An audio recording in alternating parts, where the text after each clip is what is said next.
Kapitolyo! Kapitolyo! Biyaheng Kapitol!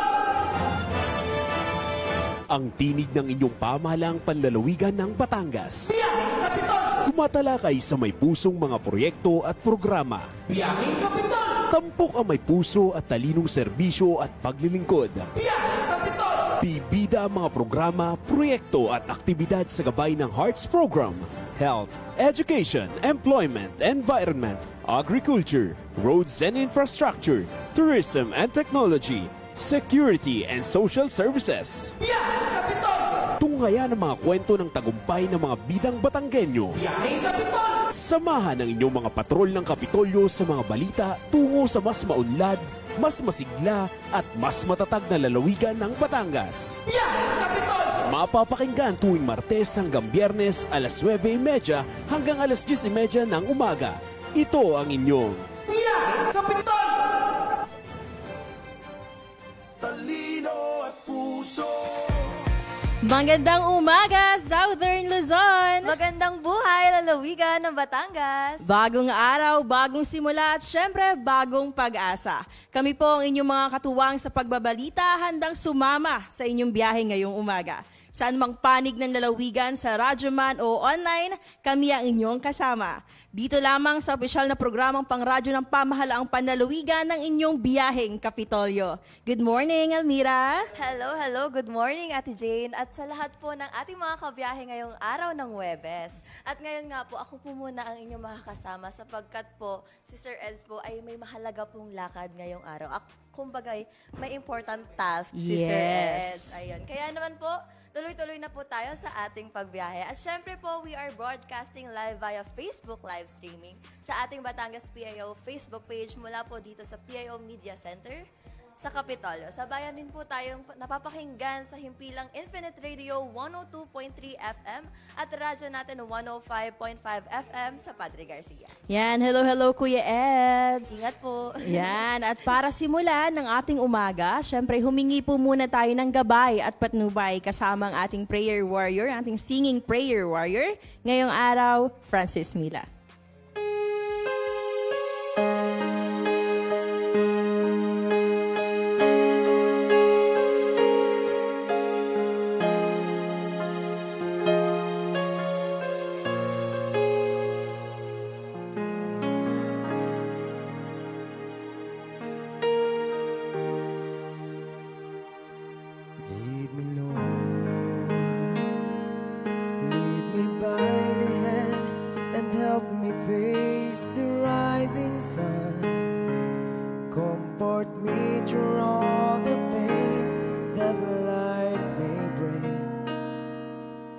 There's no other hope that I can lean upon.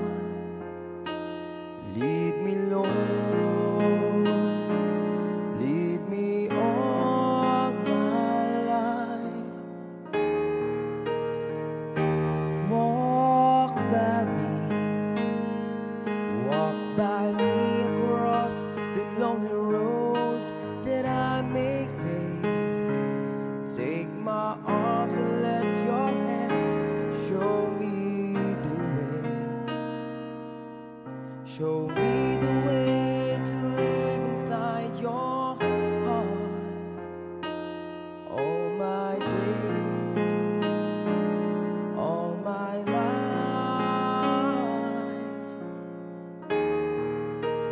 You are my light, you're the lamp upon my feet. All the time, my Lord, I need you there. You are my light.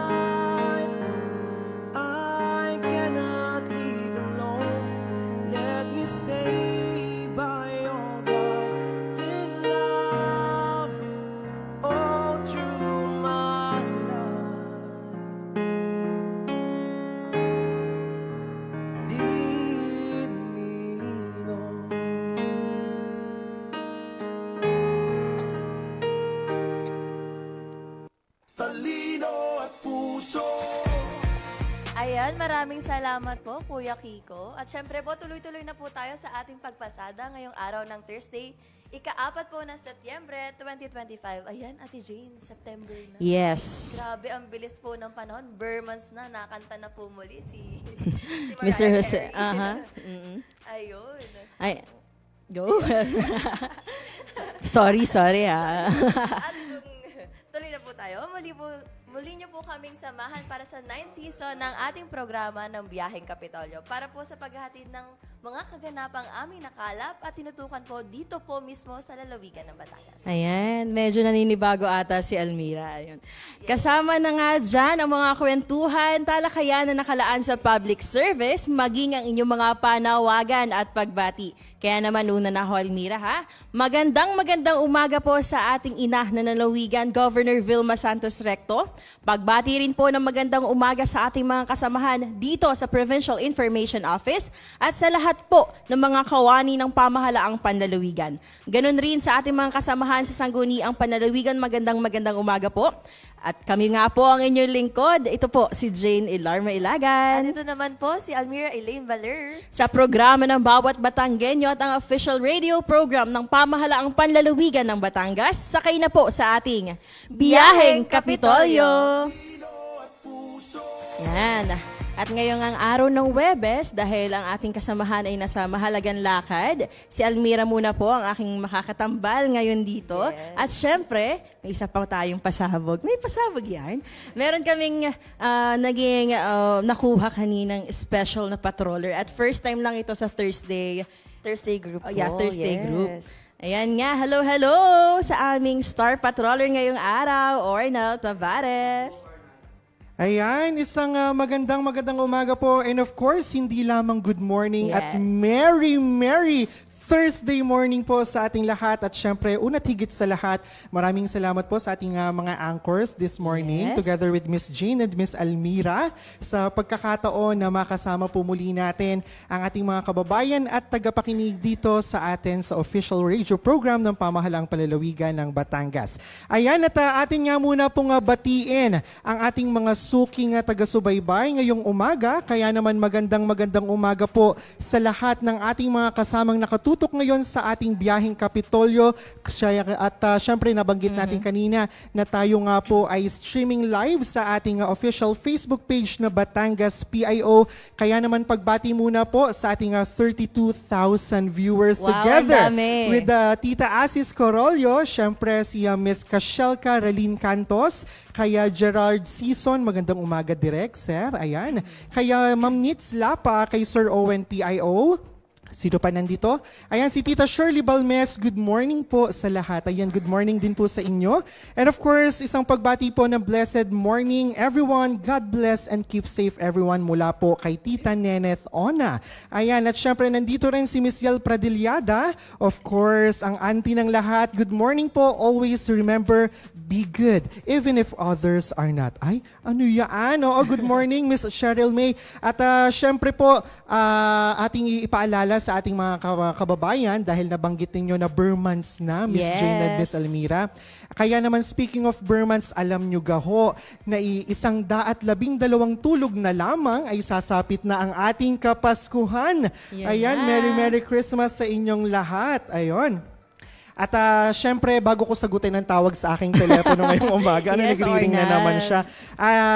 Just like our Gov, syempre ayaw natin na may mamimiss tayong impormasyon at kailangan ipabatid sa ating mga kababayan. Kaya naman nakita ko po sa official na pahina ng University of Santo Tomas, isang prestiyosong universidad sa Kamaynilaan, ay meron silang announcement. At sabi nga doon ay mayroon daw po tayong meet and greet and book signing. Ang ating pong Gov, together with Sir Augusto Antonio Aguila, Sir Joselito Zulueta, dito po sa ating gaganaping Manila International Book Fair, doon po sa SMX Convention Center sa lungsod ng Pasay. Ito po ay bukas na, araw po ng Friday, September 12, sa ganapong alas 11 hanggang 12:45 ng hapon. At ito nga po ay ang libro ni Govi na Vilma Santos Icon tungkol po sa essays on cinema, culture, and society. Ayun. Talaga namang nakaka-excite din naman nga Oo. umattend sa mga ganyang book signing niya. Lalo na at makakasama nila ang ating Governor Vilma Santos Recto. Wala ka na ba ibang babatiin, Ornald? Ayan, syempre pagbati rin po ng magandang umaga pala kasi ang atin pong team ng BPIO Yes. ay ngayon po ay nadudoon mismo personally sa bayan ng San Jose. Gayon din sila ay magtutungo sa bayan ng Mabini ngayong umaga para sa ilang mga materyales at kailangan natin para sa mga susunod na araw at mga buwan. At ang nandiyan nga po ay sina Ma'am Katsi Catalan. Yes. Good morning po, ma'am. Together with Sir Eds Zabarte, si Tita Isent. Ayan, magandang umaga po. At syempre, naririyan din ang sariling atin din. Oo, si Sir Mark Jonathan Macaraig at si Direk Gian Marco Escamillas. Ingat-ingat po kayo dyan at kita-kits po tayo mamayang hapon. Ayun, ingat-ingat po. At parang pong nakatutok po sa atin ngayon si Direk Gian. Hi, Sa Gi. live Good morning, natin. Direk. Good morning po. Yan, lagi mo na lang kami iniiwan, Gi. Ayun, alam mo tawag ng trabaho talaga yan. Ornald, thank you so much sa pagsama Thank you so much ngayon po. sa aming pagbiyahe. Ayan, sa susunod muli, Ornald, ha? Ayun. Muli po nga, ay magandang umaga. Kamusta po kayong lahat? Nasaan po ba kayo? Comment lang kayo. At patuloy po kayong tumutok sa ating pagbiyahe ngayong araw. At para nga po, sa unang linggo, ngayong Setyembre, atin nga pong ginugunita ang isang napakahalagang okasyon, ang National Epilepsy Awareness Week. Isa po itong espesyal na panahon na inilaan upang mapalawak ang kaalaman ng publiko tungkol sa epilepsy. Ang epilepsy ay isang neurological condition o karamdaman sa ating utak, kung saan ang isang tao ay nakakaranas ng paulit-ulit na seizures o convulsion. Ito ay dulot ng abnormal na paggalaw o electrical activity sa ating mga utak. Ibig sabihin po, hindi ito sakit na nakakahawa at higit sa lahat, hindi ito dapat ikahiya. Ayon po sa datos ng World Health Organization, humigit kumulang 50 milyong katao sa buong mundo ang may epilepsy. Isa ito sa pinakakaraniwang kondisyon sa utak.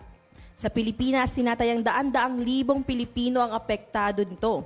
Subalit sa kabila ng dami ng bilang, marami pa rin sa atin ang kulang sa tamang kaalaman. Marami ang naniniwala sa maling haka-haka na ang epilepsy ay sumpa, kabaliwan, o resulta ng spiritual na issue. Ano ba yan? Dahil dito, maraming individual na may epilepsy ang nakakaranas ng diskriminasyon, pananakot at paglayo ng limpunan. Kaya naman ngayong National Epilepsy Awareness Week, hinihikayat natin ang lahat na makiisa sa advokasya ng edukasyon, malasakit at syempre ang pagtanggap. Ayun, that's right, Ate Jane. Sa temang ito po, tayo po ay hinihimok na maging mas mapagmatsyag, maunawain at maalam, lalo na po kung paano po natin dapat itrato ang ating kapwa na may gantong kondisyon. Ang mga simpleng hakbang tulad po ng pagtuturo ng seizure first aid, pagbibigay ng tamang suporta, at pakikilahok sa mga gawaing pangkaalaman ay malaki po ang may tutulong upang mabago ang buhay ng taong may epilepsy. Narito po ang mga posibleng dahilan kung bakit nagkakaroon ng epilepsy ang isang tao. Tandaan na sa maraming kaso, hindi pa rin tiyak na ang sanhi, pero ang ilang kilalang risk factors o sanhi na maaaring magdulot ng epilepsy. Una na nga po dyan ay ang genetic o namamana. Maaari po itong mamana sa pamilya or kapag po habang nagbubuntis, kapag may nangyari po kay mother, ay makakaapekto po ito sa isang bata. May ilang uri po ng epilepsy na may kaugnayan sa mga mutation genes na nakakaapekto sa utak po ng isang tao. Kung may kamag-anak na may epilepsy, bahagyang tumataas din po ang tsansa ng pagkakaroon nito. Ikalawa po, pinsala sa utak o brain injury. Dulot po ng aksidente, pagbagsak o trauma po sa ulo na ma-experience po ng isang tao. Halimbawa po ay head injury po kapag na-aksidente sa isang motorsiklo o sa kahit ano pong kaganapan, ay makakaapekto din po siya na magkakaroon po ang isang tao ng epilepsy. Ayun. Pangatlo naman ay ang stroke o brain tumor.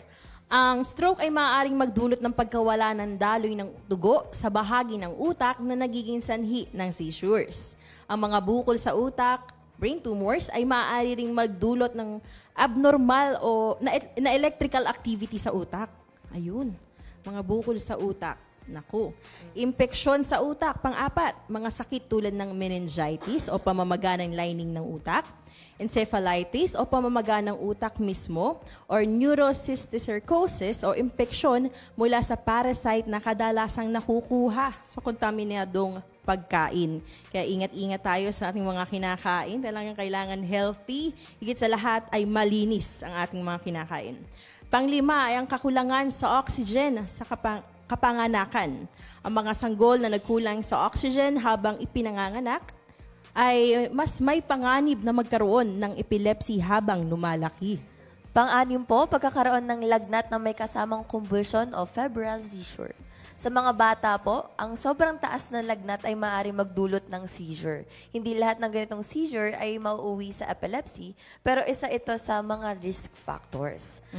Pang-pito po, problema sa pag-unlad ng utak o developmental disorders. Mga kondisyon tulad po ng autism at neurodevelopmental delays ay kadalasan pong may kasama sa epilepsy.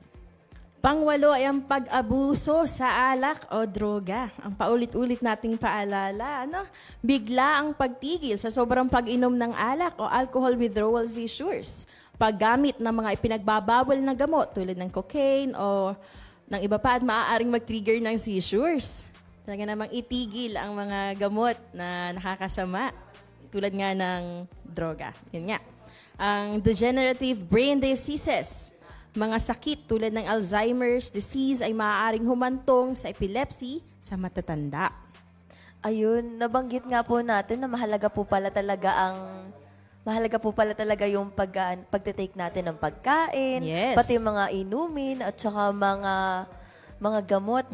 Kailangan po talaga natin. Bilang nabanggit na po ito, maaari po nating tawagin muli ang ating pong star patroller po natin na si Kuya Ornan para po sa ilang facts about this. Ayan, muli isang magandang umaga po sa inyo lahat. At speaking nga po ng ating epilepsy, ang ilan po sa ating nutrition intervention na inilalapat o iminamanage para po sa mga ganitong cases ay pinabababa natin yung intake ng carbohydrates at mas pinatataas natin yung level naman ng protein at saka yung fats. Yes. Pero syempre po, speaking of fats, ay ang ating sources nito ay yung ating mga healthy fats. Ano po? And ito po yung minsan yung ating ketogenic diet, yung ating keto diet, ay dito po natin ini-incorporate sa mga cases na mayroong epilepsy, sa mga epileptic patients po natin. And ngayon po ay ginagawa rin fad diets naman ito. Yun nga lang ang downside. Kasi sa loob ng ilang araw, ng ilang buwan ay talaga na mga papayat ka kung ikaw ay magki-ketogenic diet. Yun nga lamang po for the long run ay hindi rin ito maganda sa ating metabolic state dahil maaari po tayong magkaroon ng ketosis o yung pagtaas naman ng level ng ketone bodies sa ating katawan. So ayun lamang yung ating concern kasi maganda ang ketogenic diet pero para po sa pasyente o sa mga individual na may kaso tulad po ng epilepsy. Pero para po sa ating mga healthy individuals, syempre mas ine-encourage pa rin po natin ang pagkakaroon ng healthy, balanced diet palagi. Ayan. And maidagdag natin sa diet po ng may mga epileptic, iniiwasan din po natin ang pagbigay o nililimitahan natin yung food sources po na may matataas na level ng sugar, gayon din po ang mga processed foods at syempre ang mga pagkain po na nagko-contain o may naglalaman ng chemical o substance na caffeine, gaya po ng ating mga soft drinks at mga kape. Ayun. Ornel, pwede mo kaming bigyan ng konting paliwanag tungkol sa keto diet? Ayan, ang ating keto diet po, syempre meron tayong tatlong macronutrients at ito po ay ang ating carbohydrates, protein, and fats. Sa case po ng epileptic patient or epileptic individuals, ay mas tinataasan po natin yung intake ng protina, gayon din po ang ating fats. Ito po ay kaya mas madami halimbawa o mas lamang halimbawa yung mga meat, na isinasama natin. At sa fats naman po, hindi po porke fats ay may mga fast food na agad, may mga prito na agad. Hindi po. Healthy sources of fats po tulad ng ating mga food na may omega. Gayon din po ay ang ating mga natural sources gaya ng ating avocado, Yun. di ba? Ayan. At syempre sa pamamagitan po nito ay mas na-explore natin yung iba't ibang luto ng pagkain, iba't ibang pamamaraan po ng paghahanda nito sa table o sa food table para po sa mga taong may cases tulad ng epilepsy. Yun. Salamat, Ornald. Maraming Salamat sa salamat iyong po. magandang kaalaman na ibinahagi para sa ating mga kabiyahe. Yes. Ayan, Almira. Ayun po. At bukod nga po dito sa ating pong nalaman ngayong umaga po kay Sir Arnold, napakahalaga rin po nating malaman ang hindi dapat gawin, Yan. kundi pati ang mga dapat iwasan o don'ts kapag may tao nakakaranas ng seizure o epileptic attack. Maraming maling paniniwala po ang nagiging sanhi ng mas lalong panganib po sa isang pasyente. Kaya naman po narito po ang mga bagay na hindi dapat gawin kapag may taong nagsi-seizure. Una na po dyan, huwag lagyan ang bibig ng kahit anong bagay. May mga paniniwala kasi daw po na kapag nagkakaroon ng atake yung isang tao, ay lagyan daw po ng kutsara kasi baka daw po makagat yung dila ng pasyente. Pero po, ito po ay delikado mga kabiyahe. Maaari pong masaktan ng bibig, makalunok po ng mga bagay o masuffocate ang pasyente. At saka dun sa paglalagay ng kutsara, pag inaatake ang bata, ang isang tao ng epilepsy, Opo.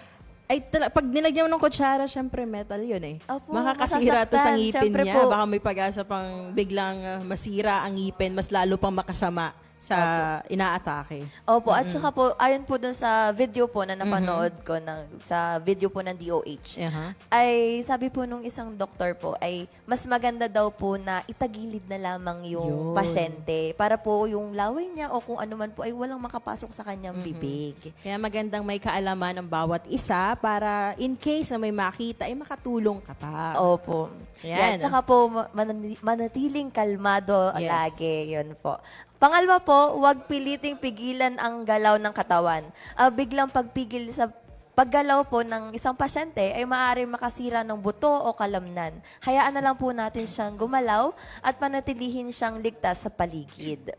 Ayun. Ikatlo po, huwag buhatin o alugin ang pasyente. Ang pag-alog o paggalaw ng hindi maingat ay maaaring makasama. Hayaan na lang po nating humiga ang pasyente sa malambot na o ligtas na lugar. Kaya siguro nabubuhat ng iba ay dahil nagpapanik na sila Opo. kung ano ang mga dapat gawin. So, kailangan ay alam itong mga do's and don'ts natin para sa ating awareness sa epilepsy. Yes po. Huwag buhatin o alugin ang pasyente. Mas maganda daw po na, ayon pa rin po ito sa video na napanood ko, iklaro na lang daw po yung paligid ng pasyente kaysa daw po siya po galawin natin. Kasi ano na po yung kumbaga inaatake na siya, hindi, yung kanyang katawan na yung Tigas. nagko-control Oo. sa kanya. Kaya kailangan, as much as possible, less na lang po yung kanyang pain na mararamdaman na Yes. walang bagay, walang sasabit sa kanya, walang nakahara na pwede pong siya ay mabagsakan or Tama. something. Ganun po. Yan. Ayan po.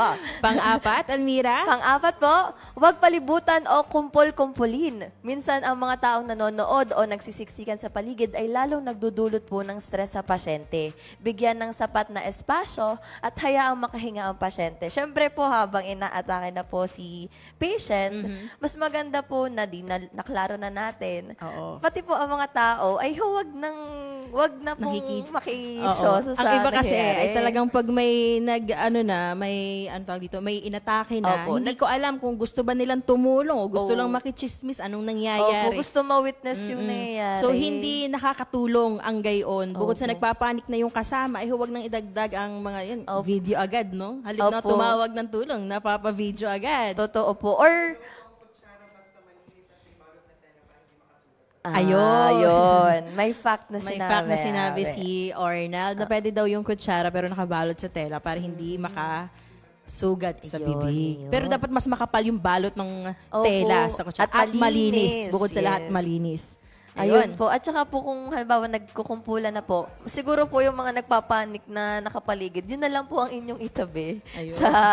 sa situation po. Tama. Para po hindi na po magkagulo pa. Yan, pang-lima, Almira. Yung panglima po, Ayan. ayan, pa-scroll up po ng konti. Yan, Number 5. Number Yun. 5. Huwag Ayan. takutin. Huwag takutin o sigawan. Hindi siya nananaginip o nawawala sa sarili. Kapag siya ay nagkamalay, kausapin ng mahinahon at may pag-unawa. At saka po, kapag unang beses po, ay mas maganda daw pong tumawag na ng ambulance kapag ganun at dalhin sa ospital. Tama. Para hindi lalong magpanik yung pasyente. Kasi, nawalan ka na ng malay. Ano nangyari sa'yo? Opo. Dahan-dahan. Hindi siya nakakatulong Oo, po hindi siya sa nakakatulong. mental health naman nung pag-recover po ng Yes. pasyente. Ayun. Pang-anim po, huwag hayaang mag-isa pagkatapos po ng seizure. Maaring malito, mahilo o manghina siya pagkatapos. Samahan siyang hanggang siya ay makabawi at muling maging alerto. Ayun, siguraduhin din po natin ang ating mga pasyente po ay okay na bago po natin siya hayaan na mag-isa. Ayan. At panghuli, huwag husgahan. Yan. Itigil na ang panghusga. Hindi ito kabaliwan, hindi ito espiritual, at lalong hindi dapat katakutan. Ito ay medikal na kondisyon na nangangailangan ng pag-unawa. Muli atin pong alalahanin na ang epilepsy hindi nakakahawa ha. Ito po ay maaaring gamutin at makontrol sa tulong ng tamang gamot at suporta. At higit sa lahat, ang mga taong may epilepsy ay may kakayahang magsikap, mangarap, at magtagumpay tulad nating lahat. At dyan nga po nagtatapos ang ating talakayan sa National Epilepsy Awareness Week na isang makabuluhang paalala na ang kaalaman ay kapangyarihan at ang pag-unawa ay pundasyon ng tunay na malasakit. Naway hindi dito magtapos ang ating pakikiisa. Patuloy nating palaganapin ang tamang impormasyon, wakasan ang maling paniniwala at itaguyod ang dignidad ng bawat Pilipinong may epilepsy. Kaya naman sa pagdiriwang na ito, tayo ay magsama-sama hindi lamang sa pag-aalala, kundi sa pagkilos upang bumuo ng isang lipunang mas bukas, mas may malasakit at mas pantay para sa lahat. Ayun, Almira, sana ay may natutunan ng ating mga tagapakinig at ating mga nakatutok sa ating live. Ayun, Yun. opo. Basta ating po tandaan lagi na ang ating Yes. pong katawan ay ating alagaan. Tama. Kasi mahalaga talaga po pala talaga. Po talaga, ang dami. Mahalaga talaga. Mahalaga po talaga ang ang food intake natin, lahat po ng ating kinakain po ay mahalaga at nakakaapekto po sa ating lahat, Yan. sa ating katawan. Yan, dapat kailangan talaga i-observe din natin ang ating mga sarili. Kung may nararamdaman na kakaiba sa pangangatawan ay humingi na ng tulong sa profesional o magsabi sa may kakayahang tumulong na may masama, may masakit sa katawan mo, may ibang pagbabago. Kailangan ng kumonsulta. Opo. Or kahit po every year po may check-up po Ayun, para naman mahalaga na-track rin. natin ng ating mga katawan kung okay pa ba, kailangan ba natin ng mga maintenance na, ayun. Huwag ipagsantabi ang kalusugan. Yes. Kailangan, Health is wealth. yes, always. focus ka sa health mo. Yes, nga sabi mo nga health is wealth. Tama Opo. yan, Almira. Pati ang pinagpe-pray lagi natin ang ating kalusugan, Tama. ating family na ma-healthy lagi. Lalo na ating mga mom at daddy. Yes. Yan. Kaya kailangan may tama tayong kaalaman sa lahat. 'Di ba, Almira? Yes. Opo, actually po, nagsisearch din po talaga Yan. tayo. Walang masama sa pagsisearch. Basta reliable yung Reliable lagi. May backup legit po. ang sources na pinagkukuhanan. Opo, or yun nga po, magpa-check up na lang talaga para Humingi na ng tulong sa profesional para Yes. mas better. Ayun. Ayan nga po ang una nating talakayan ngayong umaga. Kaya naman, dadaan muna po tayo sa konting paalala. Huwag po kayong bibitiw, magbabalik po ang inyong biyaheng Kapitolyo matapos po ang ilang mga paalala.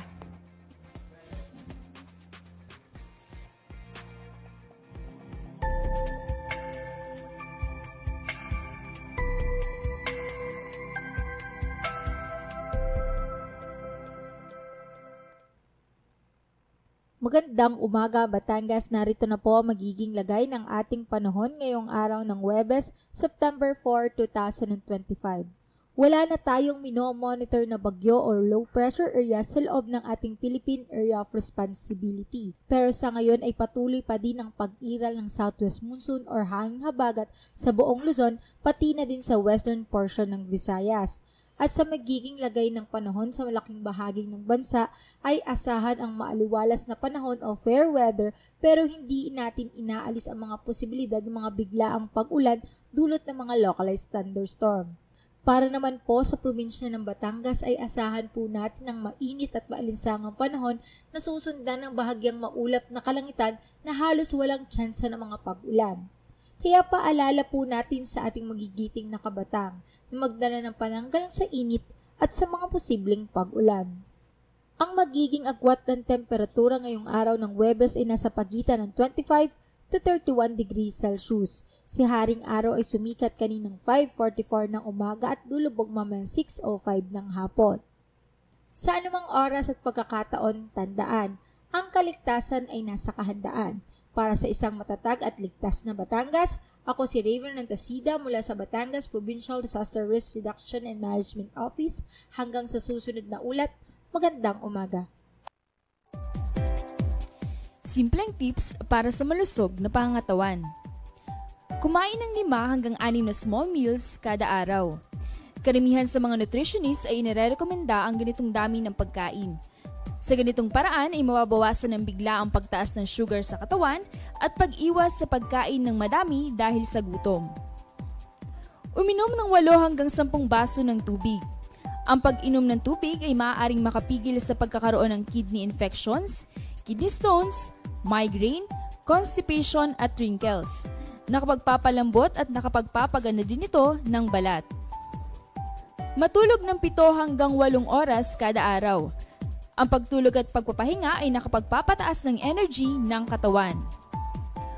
Umakyat ng 1 hanggang 2 baitang na hagdan bilang exercise. Nakakabuti ang pag-ehersisyo para sa ating puso at kasukasuan. Ang katamtamang pag-ehersisyo ay makakapigil sa diabetes at pagiging obese. Iwasan ang mga hindi healthy at gawain tulad ng paninigarilyo, pag-inom ng alak na nakakasira ng brain cells, paggamit ng mga ipinagbabawal na gamot at sobrang pagkain ng matataba para humaba ang buhay. Kumain ng gulay at prutas upang maiwasan ang pagkakaroon ng heart disease, high cholesterol, high blood pressure, problema sa pagdumi at kidney stones. Ang mga kulay berde na gulay tulad ng pechay, kangkong, talbos ng kamote at repolyo ay nagtataglay ng maraming vitamins at minerals. At ang mga masustansyang prutas naman ay ang saging, mansanas, carrots at kamatis. Tumawa ng 15 minuto kada araw. Ang pagtawa ay nakapagpapababa ng stress hormones na tinatawag na cortisol, samantalang endorphins naman ang tawag sa mga good hormones na siyang dahilan ng pagiging masaya at nakapagpapalakas ng immune system. Maging masigasig sa trabaho. Pumili ng trabaho na naaayon sa kagustuhan. Magkaroon ng lifetime partner. Ang pagkakaroon ng kapareha na napagsasabihan ng problema ay nakakatanggal ng stress. Palagi nating tandaan, ang kalusugan ay kayamanan.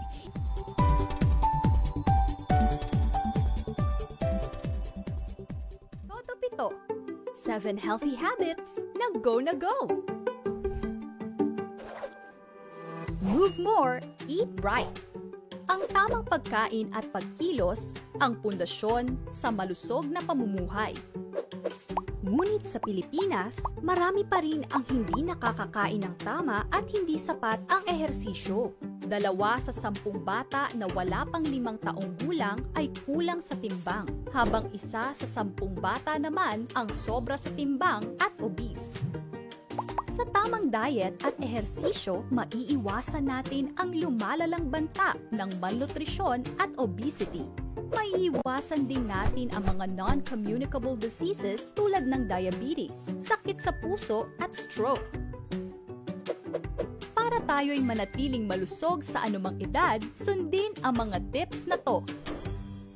Gumalaw ng 30 to 60 minutes kada araw. Tangkilikin ang active transport tulad ng pagbibisikleta at paglalakad.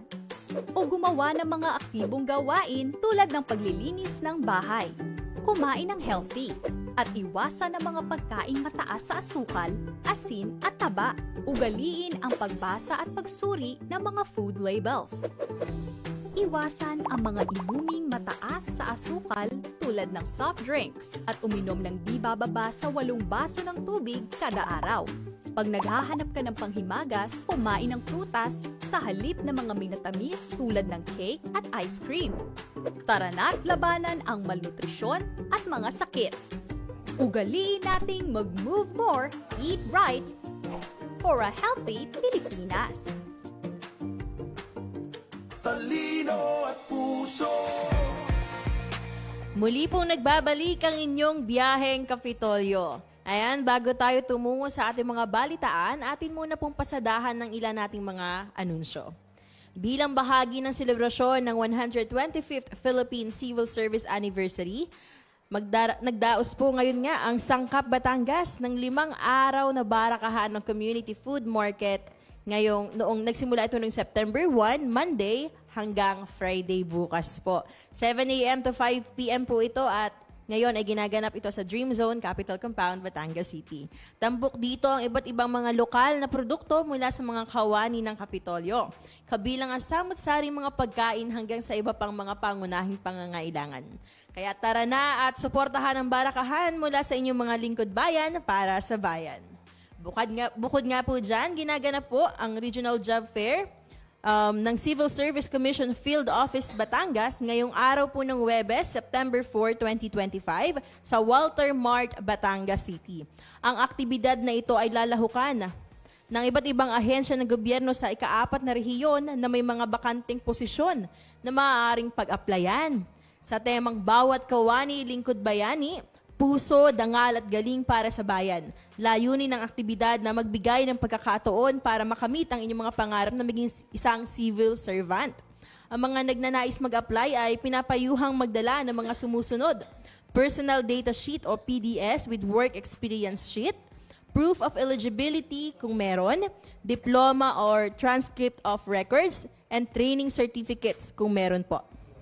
Ang kaganapang ito po ay isinasagawa sa pakikipagtulungan ng Batangas Provincial PESCO, DOLE Regional Office 4A, BIRR 9A Cabamiro, City Government of Calaca, City Government of Tanawan, Department of Education Batangas Province, Department of Education Batangas City, Department of Education Calaca City, Department of Education Santo Tomas City, Municipal Government of Agoncillo, Municipal Government of Padre Garcia, Municipal Government of Rosario, Municipal Government of Taal, Land Transportation Franchising and Regulatory Board or LTFRB, Region 4A, at Provincial Government of Batangas. Gayon din po mga kabiyahe, kung wala ka pa ring PhilSys National ID, huwag ka nang magpahuli. Narito na ang ating mga fixed registration centers po dito po sa ating lalawigan. Sa City Mart Kaido Plaza, Calicanto, Batangas City, katabi po yan ng Bank of Commerce, at sa ground floor ng Fiesta Mall, Maraoy, Lipa City. Bukas po ang mga registration centers mula po Lunes hanggang Biyernes, mula alas 8 ng umaga hanggang 5 o'clock po yan ng hapon. Kahit po holidays mga kabiyahe, bukas pa rin po ang ating pong PhilSys Batangas. Kaya ano pang hinihintay mo? Magpa-register na para sa iyong national ID at maging bahagi ng mas mabilis, mas maayos at mas epesyenteng serbisyong publiko. Ayun, para sa mga wala pang PhilSys ID ay pwede na kayong pumunta. Ito ay bukas muli nga, Monday to Friday, even holidays meron daw po. 8 a.m. to 5 p.m. Yes. Ayun. Ayan, maraming salamat kasamang Almira. At ngayon, magtungo na po tayo sa ating mga pagbabalita. Mula po sa bulwagang pangbalitaan ng inyong biyaheng Kapitolyo, narito na po ang pasada ng ating mga balita.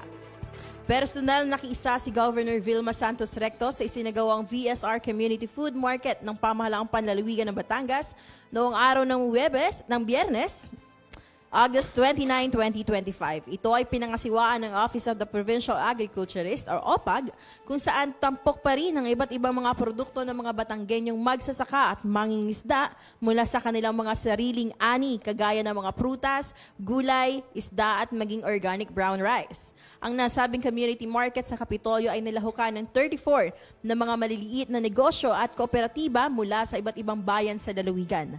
Dala ang kanilang pinagmamalaking mga produkto tulad ng longganisa, tapa, masasarap na tinapay, mga lutong ulam, kakanin, samot-saring mga inumin at marami pang iba. Matapos po nito, nagtungo po sa isinagawang VSR Community Food Market. Agaran namang pinangunahan ni Governor Vilma Santos Recto noong araw po ng Biyernes, ika-29 ng Agosto 2025, ang pagpupulong kasama ang mga tumatayong Pangulo, opisyal at kasaping miyembro ng ilang mga sectoral groups sa lalawigan.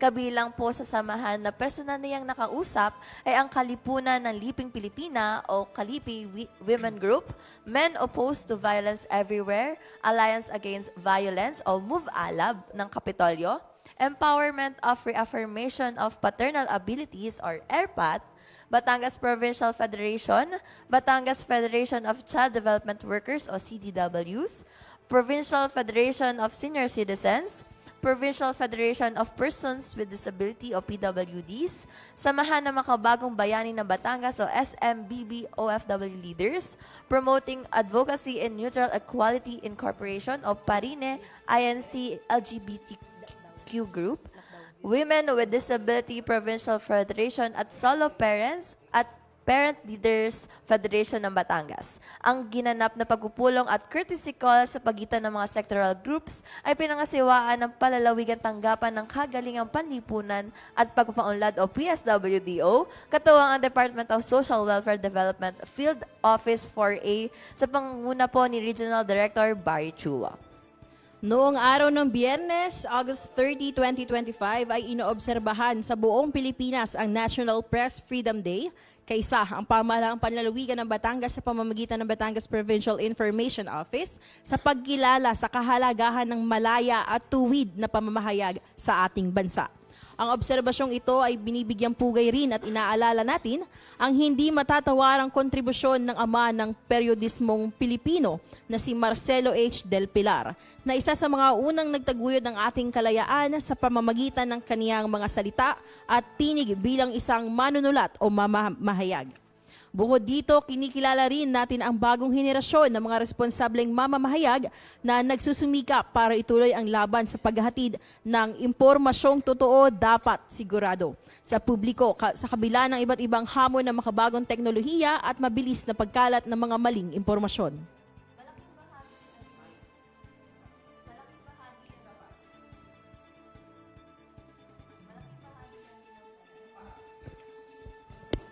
Malaking bahagi ang ginampanan ng pagkakaroon ng isang maayos, tahimik at payapa at ligtas na komunidad sa pagkamit ng kaunlaran ng isang lugar o probinsya.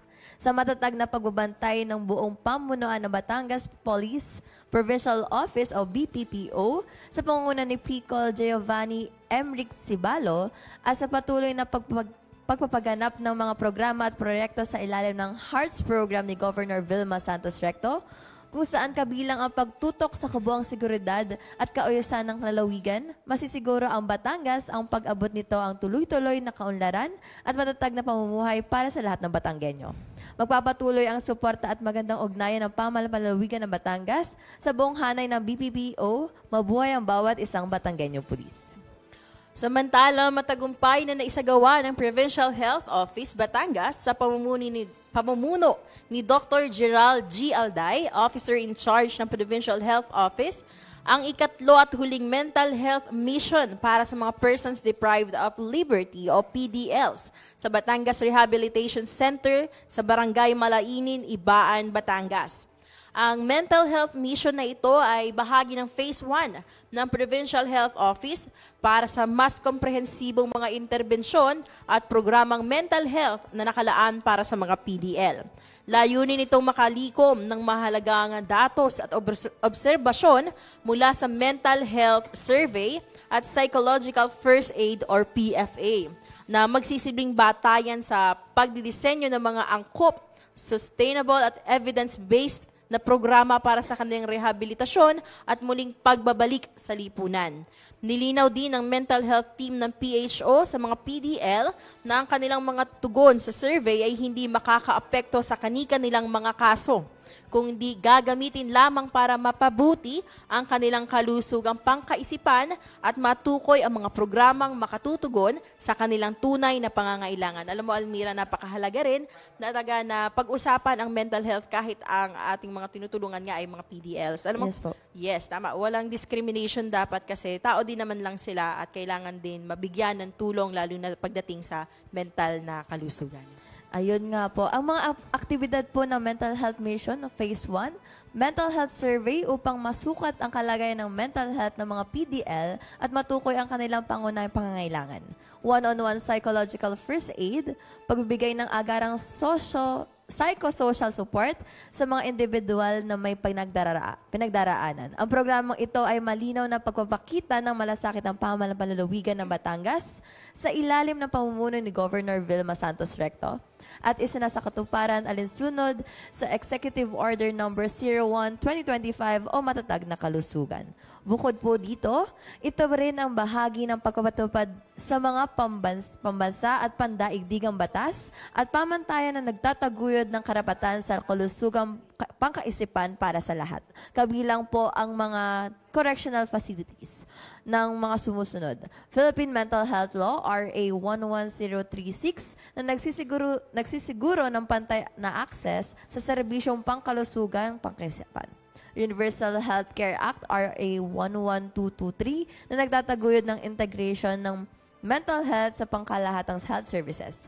At United Nations Nelson Mandela Rules na pandaigdigang pamantayan para sa makatao at inklusibong pagtrato sa mga PDLs. Ayan, ayon nga po kay Dr. Gerald G. Alday, ang kalusugan ng isip ay hindi pribilehiyo, kundi karapatan ng bawat isa.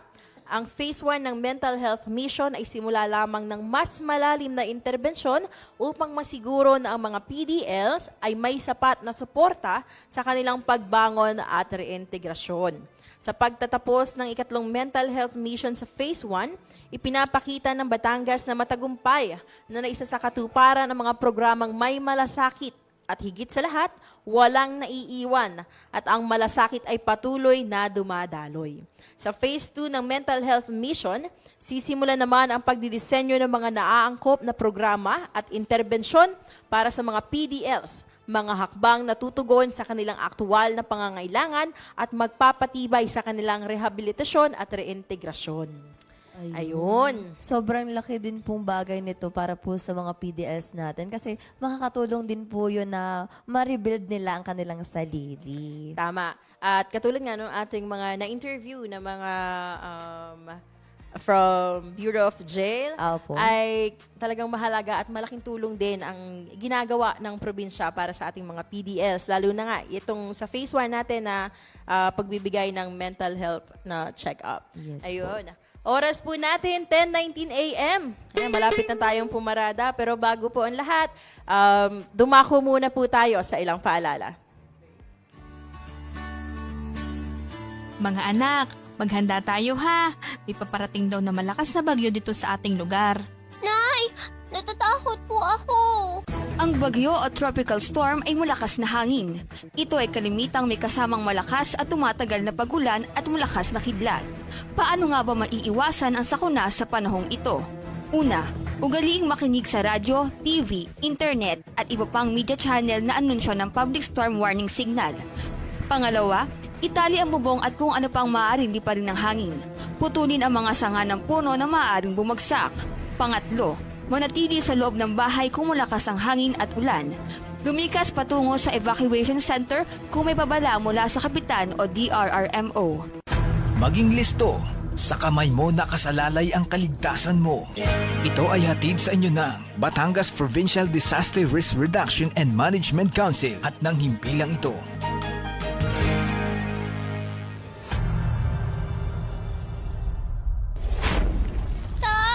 Lumilindol po! Anak, magtago ka sa ilalim ng mesa.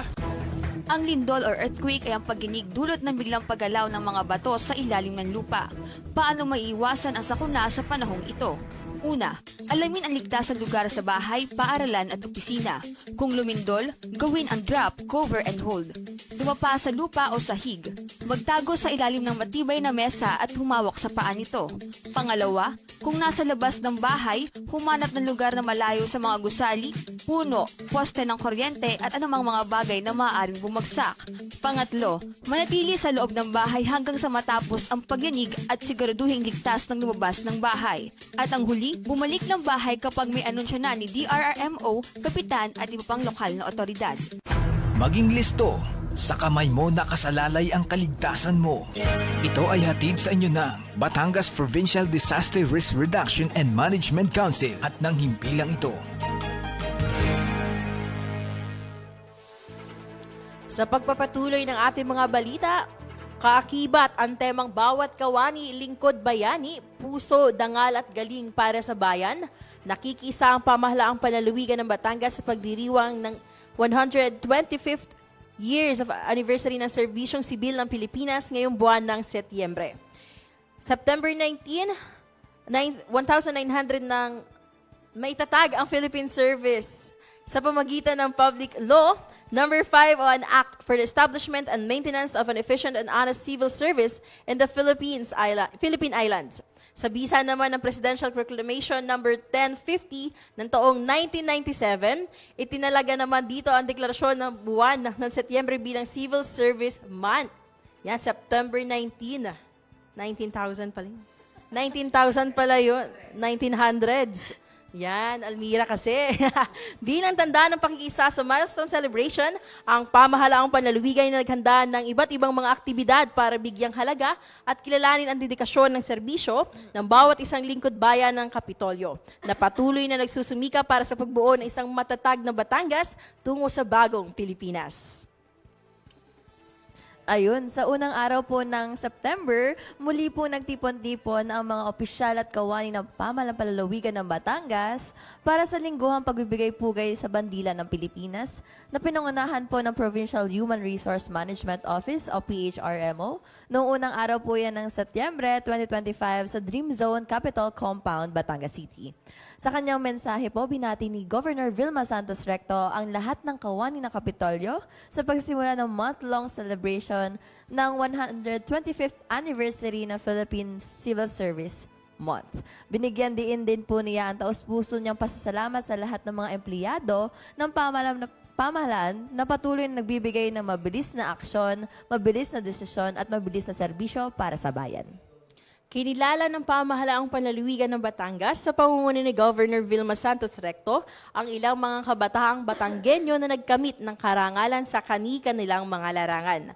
Sa larangin ng sayaw, ginawaran sina Brian, Rafael May I. de la Luna, nakakuha ng Gold Award, at si Miss Mary Nathalie Manes na nakakuha naman ng Silver Award ng Batangas Dance School mula sa prestigiosong Asia Pacific Arts Festival noong June 18 to 25, 2025 na idinaos sa Taipei, Taiwan. Samantala, sa larangan naman ng palakasan o sports, binigyan din ng pagkilala ang 16 na kabataan mula sa Team AAK Philippines na nakapag-uwi ng mga parangal sa 3rd CAVK Skip Karate Championship na ginanap sa Quezon City noong August 3, 2025. Personal naman po pinangunahan ni Governor Vilma Santos Recto ang pamamahagi ng Assistance to Individuals in Crisis Situation o AICS noong araw din po ng Lunes, September 1, 2025 naginanap po sa Dream Zone Capital Compound, Batangas City. Tinatayang nasa 306 na mga Batanggenyo ang naging beneficiary sa nasabing pamamahagi na pinangasiwaan po ng Provincial Social Welfare and Development Office o PSWDO. Kasabay po nito, ipinagkaloob din ng pamahalaang panlalawigan ang Provincial Service Incentive o PSI sa mga retiradong barangay officials at lupong tagapamayapa na naisakatuparan naman mula sa pangunguna po ng Provincial Assistance for Community, Public Employment and Youth and Sports Development Office o PACPASDO. Layunin ng pagbibigay ng insentibo at paggagawad ng sertipiko na kilalanin ang hindi matatawarang serbisyo ng mga naturang benepisyaryo sa mga panahon na sila ay naging katuwang sa paglilingkod ng lalawigan. Naging katuwang ang PSWDO at PACPACDO, pati na rin po ang Provincial Treasurer's Office sa pamamahagi ng nasabing mga tulong pinansyal. Samantala, malugod na tinanggap ng pamahalaang panlalawigan ng Batangas ang Certificate of Appreciation mula sa Department of the Interior and Local Government o DILG Batangas dahil sa pagiging aktibong katuwang nito sa implementasyon ng Retooled Community Support Program or RCSP. Kabilang sa mga departamento ng Kapitolyo na nakatanggap ng sertipiko ay ang Office of the Provincial Governor, Provincial Health Office, Provincial Information Office, Provincial Social Welfare and Development Office, General Services Office at Office of the Provincial Agriculturist. Samantala, ginawaran din ng DILG Batangas ang provincial level offices ng ilang mga national agencies.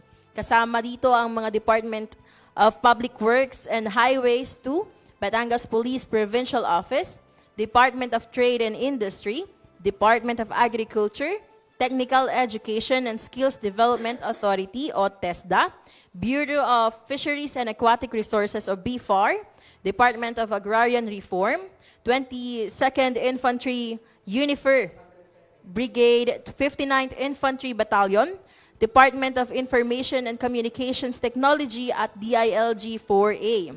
Ang RCSP ay ang programang naghatid ng serbisyo caravan sa mga remote barangay ng lalawigan simula July 2025 hanggang sa kasalukuyan. Opisyal namang binuksan ni Batangas Governor Vilma Santos Recto at mga opisyal ng Samahan ng mga Kawani ng Pamahalang Panlalawigan ng Batangas o Sangkap Batangas sa publiko at mga kawani ng Kapitolyo ang matatag na barakahan ng mga kawani ng Kapitolyo noong unang araw po ng Setyembre 2025 bilang isa sa mga kick-off program ng selebrasyon po ng 125th Philippine Civil Service Anniversary. Tampok po dito ang iba't ibang mga lokal na produkto mula sa mga kawani ng Kapitolyo. Kabilang po ang samot-saring mga pagkain hanggang sa iba pang mga pangunahing pangangailangan.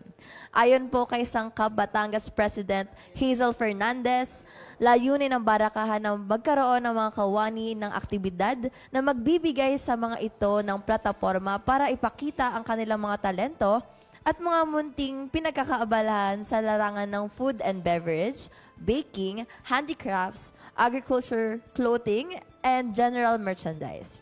Ang nasabing barakahan o community food market ay tatagan ng 5 araw nagmula po ng September 1 at magtatapos po ng September 5, araw po ng Biyernes. Ganap na alas 7 po ng umaga hanggang alas 5 po ng hapon ay bukas po ang ating pong barakahan sa Dream Zone Capital Compound, Batangas City. Ayun, nakapunta ka na ba doon, Ate Jean? Yes, nakabisita na ako ng isang beses kahapon. Ay, kamakalawa pala. Yes. At sana ay mamaya ay may chance na makapunta ulit. Ayun. Ang Madaming pagkain talaga doon. Marami. Di ba? Pag pagkain ng usapan ay alamang-alaman. Oras po natin, 10:29 a.m. Yan na. Yan, ang bilis na Malapit oras. na talaga ang 10:30. Ibig sabihin ay tayo ay paparada muna. Paparada muna ang ating biyahe ngayong araw ng Huwebes. At bago tayo magtapos sa ating programa, binabati po namin si Dr. Lali Masangkay ng isang happy birthday po. Happy birthday po, Doc Lali. At sa lahat po ng may mga birthday ngayong araw, happy birthday. Ayun. Ang aking po Tita Rose. Happy birthday Si po. Tita Rose, at saka ang iyong mami na palagi nakatutok sa atin. Ang mami at daddy, kasi si daddy daw po ay nakatutok din. Nonchalant lang siya. Hindi siya nagko-comment. Si daddy pala ay nonchalant. Yes.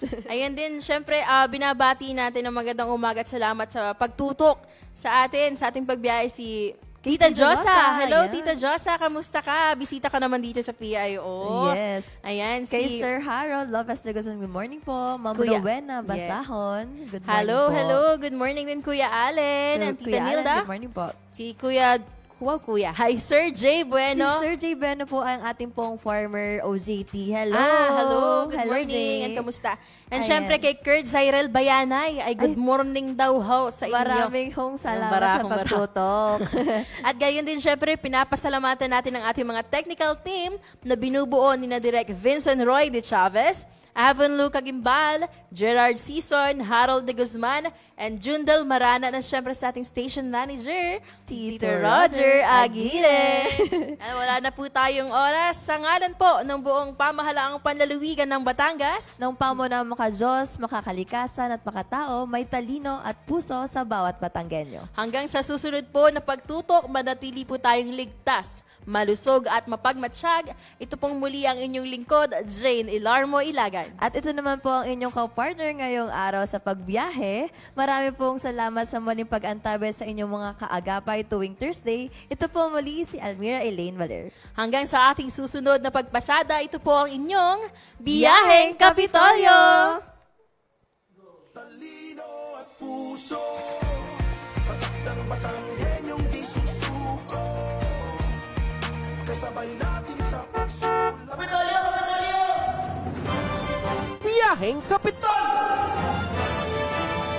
Ang tinig ng inyong pamahalaang panlalawigan ng Batangas. Biyaheng Kapitol! Tumatalakay sa may pusong mga proyekto at programa. Biyaheng Kapitol! Tampok ang may puso at talinong serbisyo at paglilingkod. Biyaheng Kapitol! Bibida ang mga programa, proyekto at aktibidad sa gabay ng Hearts Program, Health, Education, Employment, Environment, Agriculture, Roads and Infrastructure, Tourism and Technology, Security and Social Services. Biyaheng Kapitol! Tunghayan ang mga kwento ng tagumpay ng mga bidang Batanggenyo. Biyaheng Kapitol! Samahan ang inyong mga patrol ng Kapitolyo sa mga balita tungo sa mas maunlad, mas masigla at mas matatag na lalawigan ng Batangas. Biyaheng Kapitol! Mapapakinggan tuwing Martes hanggang Biyernes alas 9:30 hanggang alas 10:30 ng umaga. Ito ang inyong